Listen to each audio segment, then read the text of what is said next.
En este video veremos el efecto de la presencia de un soluto sobre las propiedades del solvente. Suponemos que tenemos una solución binaria y que el soluto no es volátil. Hay cuatro propiedades coligativas: la depresión de la presión de vapor, el aumento de la temperatura de ebullición, la depresión de la temperatura de fusión y la presión osmótica. Todo lo que diremos es aplicable a soluciones diluidas. Comenzamos con la depresión de la presión de vapor. La depresión de la presión de vapor en realidad ya la conocíamos, le llamamos ley de Raoult. Cuando el soluto está presente, la fracción molar del solvente es siempre menor a 1, así que la presión ejercida por el solvente será siempre menor a la del solvente puro. La siguiente propiedad coligativa es el aumento en la temperatura de ebullición. Desde el punto de vista de la ley de Raoult, es obvio que si la presión de vapor disminuye, será necesario aplicar una mayor temperatura para lograr la ebullición, pero en este caso haremos un análisis termodinámico. Lo primero que hacemos es considerar el equilibrio. Consideramos una solución ideal de un soluto no volátil en equilibrio con vapor de solvente puro. La condición de equilibrio es que el potencial químico del solvente debe ser igual en la fase líquida y en la fase vapor. Como la solución es ideal, podemos expresar el potencial químico en fase líquida en función de la fracción molar del solvente. Y procedemos a igualar los potenciales químicos del solvente en ambas fases. Al despejar el logaritmo de la fracción molar, nos queda del lado derecho una diferencia de potenciales químicos del solvente puro. Esta diferencia corresponde a un proceso de vaporización. Entonces podemos simplificar la ecuación usando el delta de energía de Gibbs de vaporización. Sin embargo, determinar delta G de vaporización es muy engorroso. Preferimos trabajar con temperaturas de ebullición que son más fáciles de determinar. Para averiguar cómo varía la temperatura de ebullición con la composición, evaluamos la derivada de T contra X. Afortunadamente, la ecuación de Gibbs-Helmholtz viene al rescate. Así que podemos usar el cambio de entalpía de vaporización, que es un número fácil de conseguir. Ahora sustituimos e integramos. Vemos que los límites van desde el solvente puro hasta la fracción molar de la solución y desde la temperatura de ebullición del solvente puro hasta la temperatura de ebullición de la solución. La integral del lado derecho requiere conocer la dependencia de la entalpía con respecto a la temperatura. Si la diferencia de temperaturas es pequeña, como generalmente es para soluciones diluidas, podemos suponer que la entalpía es constante. En el caso de soluciones diluidas, las fracciones molares son muy cercanas a 1, por lo que es más conveniente usar moles de soluto por kilogramos de solvente, antiguamente llamado molalidad, y necesitamos la relación entre fracción molar y moles por kilogramo de solvente, que es como dice la ecuación que vemos en pantalla. M mayúscula es el peso molecular del solvente y M minúscula es el número de moles de soluto por kilogramo de solvente. Ahora queremos una expresión que relacione la variación en temperatura, esto es el dT, con los moles por kilogramo de solvente, M. A partir de esta ecuación, podemos expresarla en función del diferencial del logaritmo de la fracción molar. Ahora tomamos la expresión original para la dependencia de la fracción molar con respecto a la molalidad, sacamos logaritmos en ambos lados y diferenciamos contra concentración.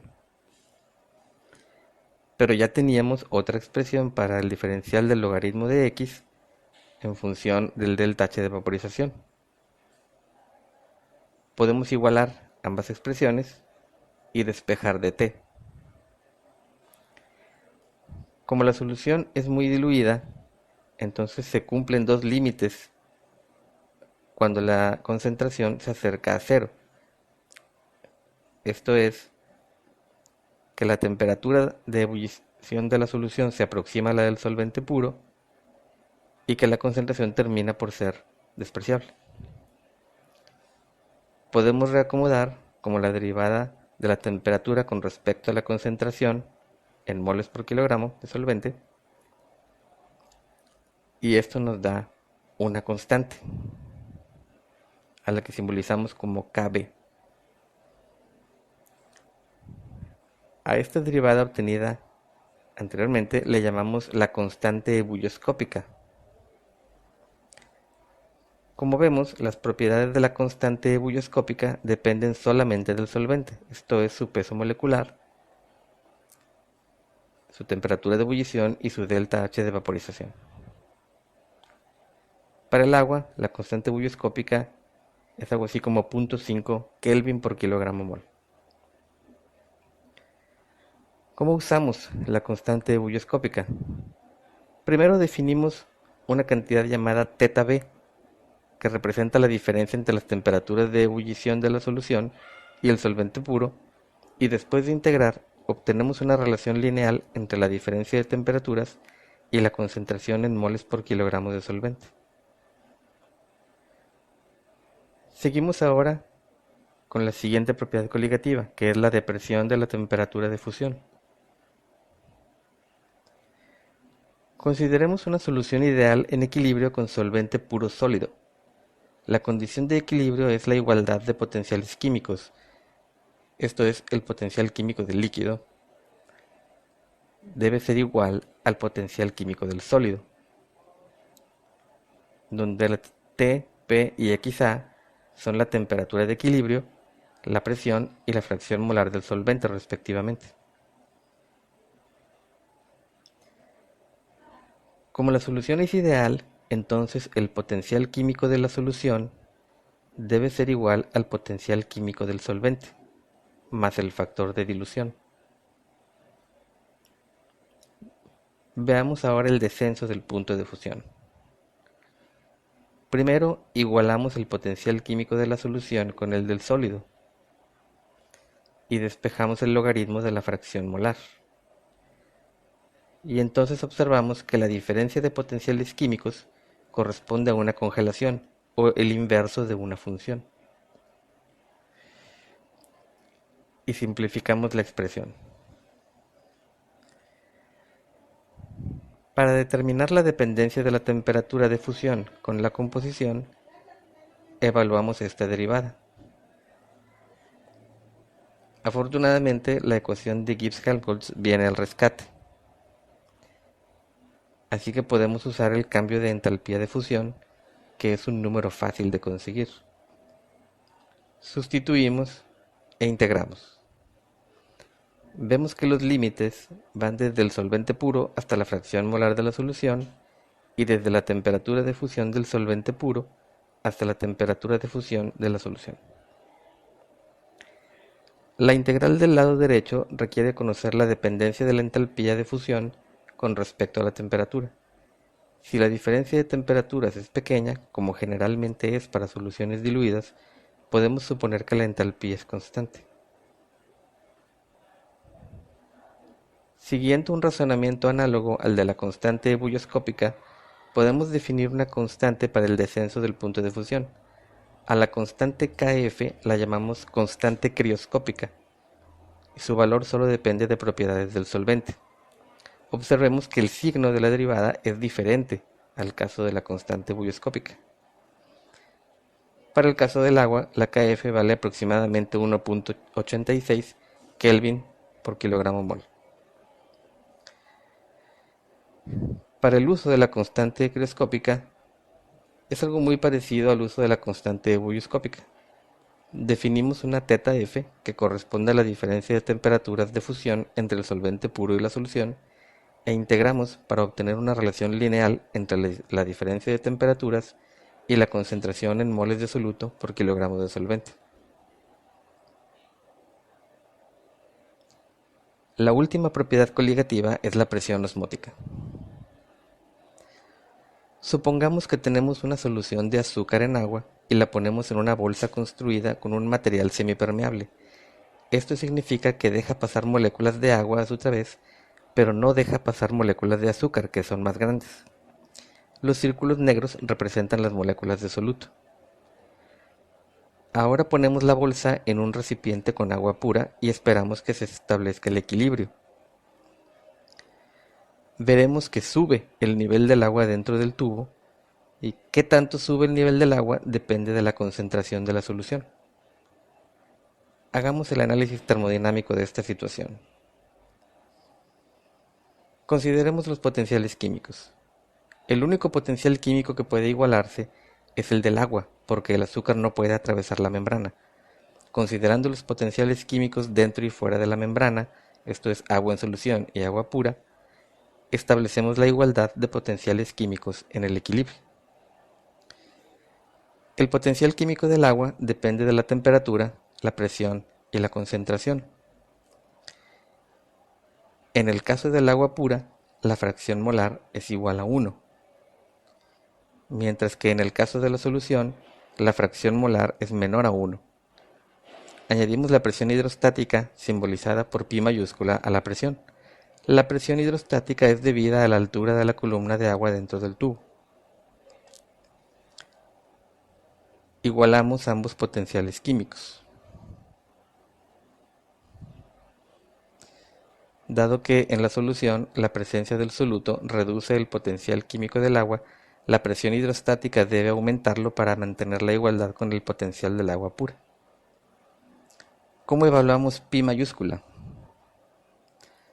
Para evaluar la presión hidrostática, lo que hacemos es expandir el potencial químico del agua en la solución en una serie de Taylor doble. Expandimos con respecto a la presión y con respecto a la fracción molar de agua. Pero ya sabíamos que en el equilibrio, el potencial químico del agua en la solución es igual al del agua pura. Entonces, los dos términos extra que salen de la primera expansión en serie de Taylor deben sumar 0. Ahora introducimos la presión osmótica y la concentración del soluto en la ecuación. Delta P corresponde a pi mayúscula, mientras que la fracción molar de soluto es el delta de fracción molar del agua. La dependencia del potencial químico con la presión sale de la ecuación de Gibbs-Duhem, mientras que para la dependencia del potencial químico con la concentración de soluto podemos usar la ley de Henry.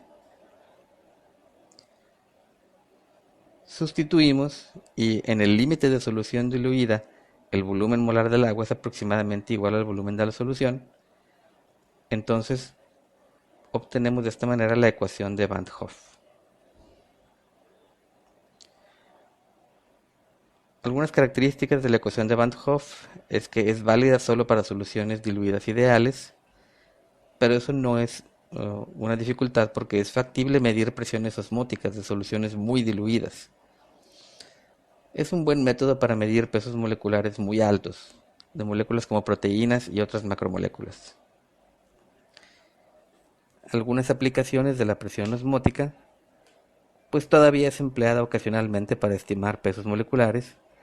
A nivel industrial tiene aplicación en purificación de agua por osmosis inversa. Y en biología es importante saber la tonicidad de una solución. La tonicidad de una solución es una medida de su presión osmótica comparada con la presión osmótica de otra solución de referencia. Es común que la solución de referencia sea el plasma celular. Si la tonicidad es menor que la de la solución de referencia, decimos que la solución es hipotónica. Si es igual, es isotónica, y si es mayor, hipertónica. Si sumergimos células en una solución hipotónica, el agua penetra en las células hasta que explotan. Si la solución es isotónica, las células se mantienen sin cambios. Y si es hipertónica, el agua sale de las células por lo que se secan y mueren. Las bebidas deportivas tienden a ser isotónicas con respecto a los fluidos del cuerpo humano.